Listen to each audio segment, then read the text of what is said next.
Today I was talking about the research that I do at Portland State. I'm a chemist professor and we research alternative fuels. And so my talk was about how hydrogen peroxide could be the fuel of the future.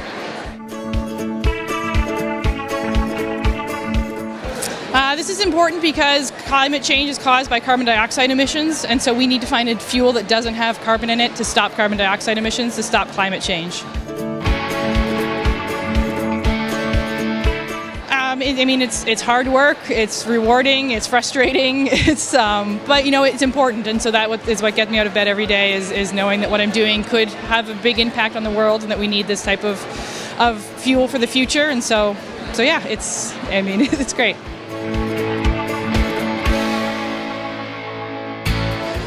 Really, you know, I want people to keep an open mind about what fuels could look like. I want people to keep pressuring the government to make sure they're funding alternative energy sources, making sure they're being held to task to taking climate change seriously, and making sure this is a top priority for the country.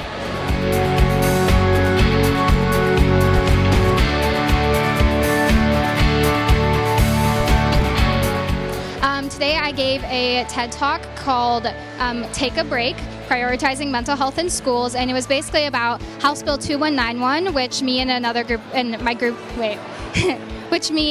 of my peers passed this past year, that allows students to take mental health days off from high school.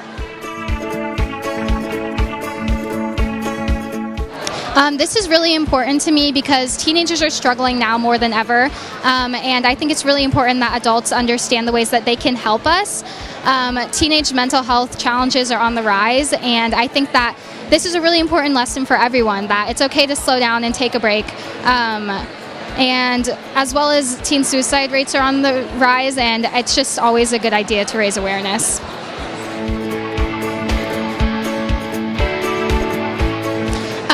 So being able to spread this message is really personal to me because I've gone through my own mental health challenges. So it makes me feel really inspired to be able to be here today and just share my story and have people appreciate it.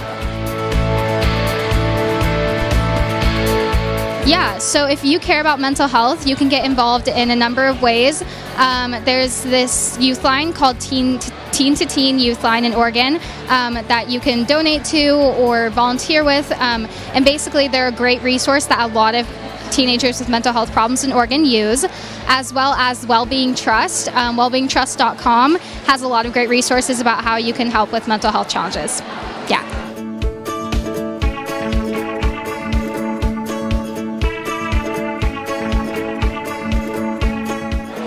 Summary of the talk is purposeful discomfort and the power of planned grit. It's about the things you learn about yourself and the world on a 10,000-mile trip.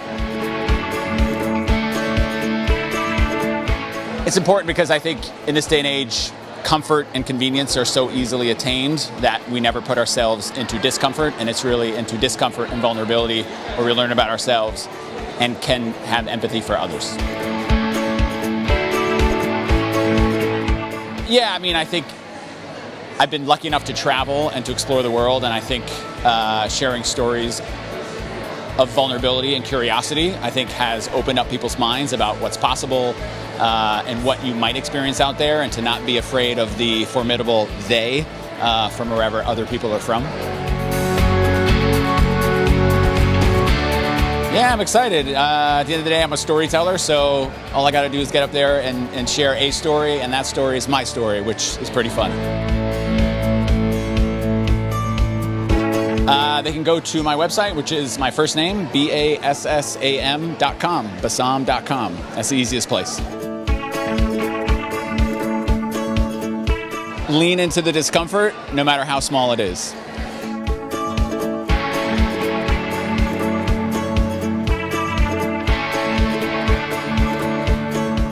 My talk is, I'm sharing 4 pieces of my poetry that pretty much center around the core pieces of my identity, including being a woman, being a black woman, and being an adopted black woman. So really looking at intersectionality and what that means. I think it's really important because I think we are so used to trying to put people into boxes when they don't actually fit into those boxes. And I think it's a beautiful thing when we can look at different parts of people's identities and how we can fully see them that way. They're not just the color of their skin. They're not just their sexuality. They're not just their economic class. They're everything. So I think that the best way to fully see people is by looking at their full identity. It's amazing. I'm very blessed and fortunate to have this opportunity. I love speaking to groups of crowds, especially groups of girls of color. That's really been my previous work. It's always been centering around empowerment. I'm very excited to do this work, and I think it's really important and needed and needs a platform. And so I'm really happy to be able to fill that platform.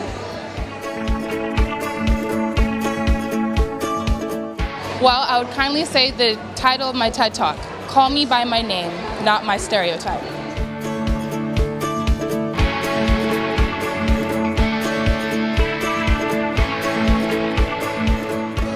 Basically what I talked about is there's this thing called a marine protected area or a marine reserve, and basically there's these small pockets of life which have protected species underneath them, marine life. And so with global warming and the impacts of climate change, the water attributes are changing, which means the marine life, which we designated for the MPA, they're moving away from the actual designated MPA. And basically what I did is I created a way to track the difference in the ocean, like what the ocean would look like 100 years from now, and then figure out where the MPA should move so that we're still protecting the marine life.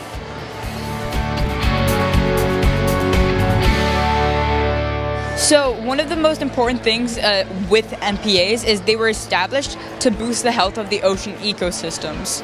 So if we don't have that in place, if we're not helping keep the health of the ecosystems the same, we're going to destroy the ecosystems, and that's a very important part to how the ocean functions, as well as how it affects us who live on land and communities like Oregon. So it's a really important thing to just make sure that we're on top of it.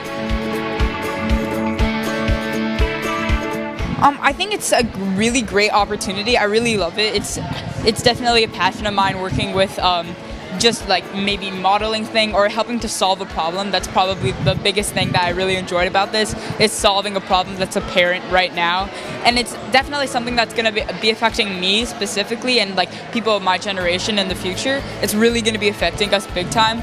So I wanted to make sure I knew what I was doing ahead of time. So.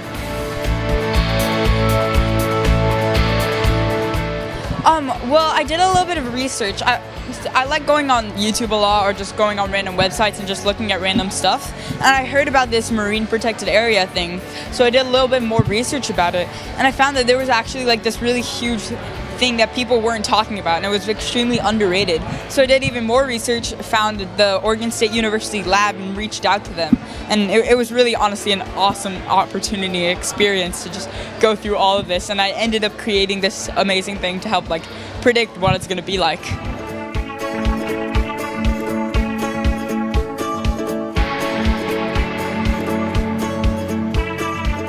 So I was talking about homelessness and trying to emphasize that the solution to homelessness is housing, but that as a community, it's very hard for us to decide to give a universal right of housing to everyone in this community. I think that homelessness is obviously important because we're seeing more people living on the streets. If you look at Salem, you're seeing more people living on sidewalks. But I think homelessness has always been important because people who don't have stable places to live aren't able to succeed in life as well.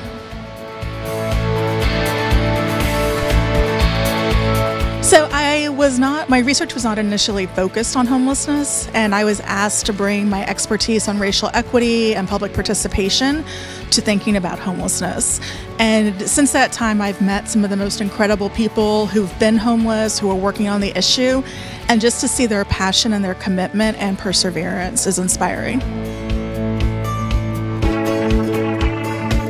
So I think one of the biggest successes is a program called Housing First. Housing First has demonstrated time and time again that if we give people a place to live, first and foremost, they'll be able to achieve their life goals. You can email me at mazapata@pdx.edu. I run the Homelessness Research Center at Portland State University.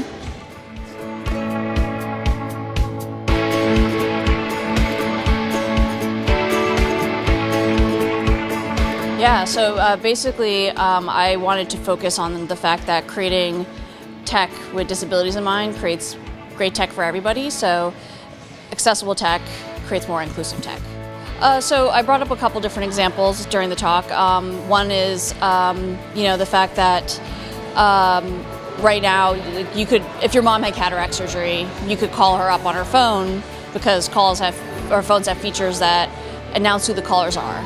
And so there are a lot of these kind of voice, text-to-voice features that we're using all the time right now that were originally being built decades ago around helping people who are blind and visually impaired access technology, and now they've become ubiquitous today.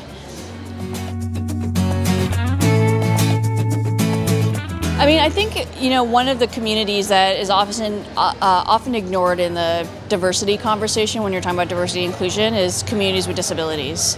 And so I had I was really kind of blessed to be able to work with people who are disabled who also worked in tech.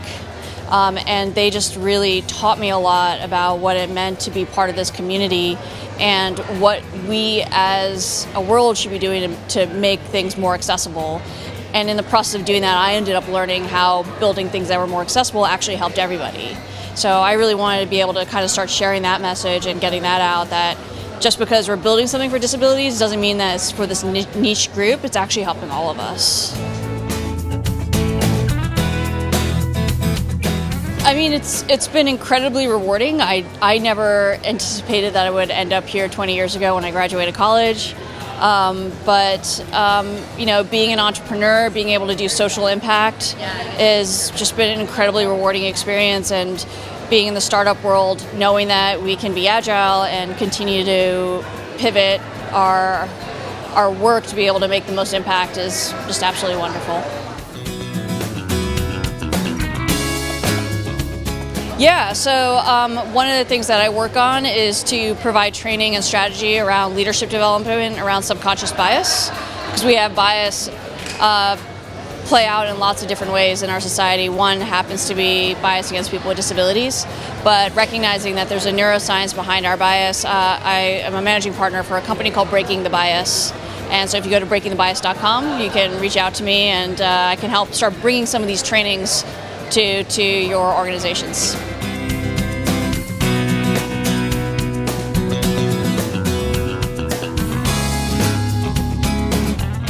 My talk was about how other animals interact with their dead and how we might use that to understand our own initial interests in death. And specifically, I study how crows interact with their dead. Because crows are awesome and animals are awesome. And yeah, I mean, there's a variety of ways that we could use this information. So because one of the things that we learned from my study and what I talked about was that crows learn places associated with their dead, we could use that in management for management purposes, for driving crows out of places we may not want them to be. But more importantly, it teaches us about the natural world. It teaches us about how other animals are engaging in their environment and how they are appreciating their social lives.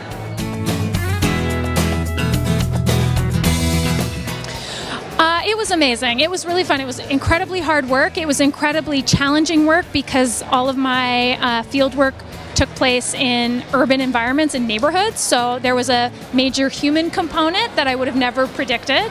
Just trying to explain to people why I was out in front of their house, feeding crows, wearing creepy masks, using binoculars, videotaping things, all things people are shockingly weird about when it's happening in their neighborhood. But it was really wonderful and an amazing opportunity to be part of creating new knowledge for the world.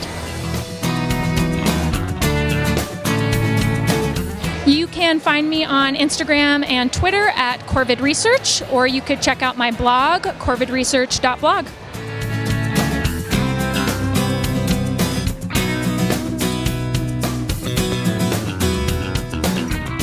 My talk was about our story with our daughter Hailey, who has a terminal rare disease called Batten disease, and how our journey with her has opened our world into the rare disease community as a whole. and how it's a much larger community than you think. You feel when you have a rare disease, when you're touched by rare disease, you're very alone, but in reality we're not. And so it's just trying to educate and bring people forward to maybe take some action, to do something to help these people with rare diseases, because it's really a lot of people. However, there's not a lot of treatment or work being done. They're not known. There's not a lot of advocates. It's a lot of, although the community itself has about 7,000 diseases and about 400 million people, each disease is unique. And so we really need to combine our efforts together so we're one big voice. We're much stronger together. And when we talk rare disease, rare just really isn't that rare when you think of how many people it affects. And so what can we do? And that was really the purpose. That was my goal, was to bring that knowledge forward so people could realize that it touches us all a lot more. And we can all do a little bit of something. We don't have to go out and start a foundation. We don't have to raise millions. But what can we do just to bring a little bit of awareness to all those people? Because combined together, we can change things. Awareness brings knowledge, knowledge creates change. So. You could become involved with Hailey's Heroes Foundation. That's one step. That is our foundation to help bring, to raise awareness and funds for Batten disease CNL1. Hailey'sHeroesFoundation.org is the website, and we're actively working with scientists all across the U.S. and Europe to work on different treatments, and we're always looking for different ways to promote our platform, fundraise, move beyond just the local community. It is. I think there's a lot of momentum. There's a lot of hope in research, and there's a lot of hope in people. And sometimes if you just sit back and watch the news necessarily, you forget that. But people are very caring and do want to help. And there's lots of things that will move everything forward. And I think that for Hailey's Heroes Foundation, I think it's a grassroots organization, and it's really growing and rolling in the right direction. And so my goal is to continue to broaden that. You know, I have a ton of support in our local community. My next step is to go beyond that and beyond that. And it's a global disease, so I want to get global attention. The most important thing I want people to know is that it's an awful disease and it affects children, and there is no cure or treatment. But there's possibilities for cures and treatment. And we need, as a society, to do something to help these children because they lose everything. It's a long and painful disease that steals all of their youth. And no family should have to go through that. And that's really our family's goal. I mean, number one goal is for us to save our daughter. But if we can't do that, our goal is to at least move the conversation forward so maybe the next family doesn't have to face the same conversations that we've had to have.